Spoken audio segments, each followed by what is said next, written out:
के राखब कहियो न तेजब मोर रतनवा हमें ना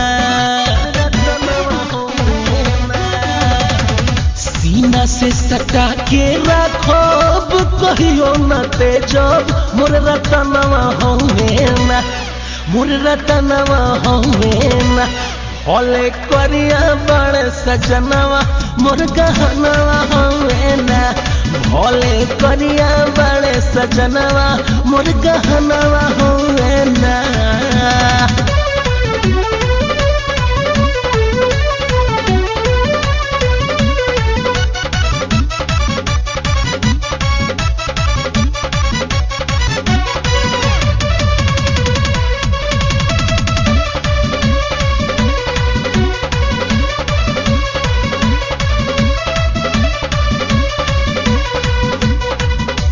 इहे तो हौवे हमारा आँखी के पहरुआ हो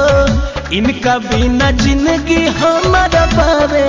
अकसरुआ हो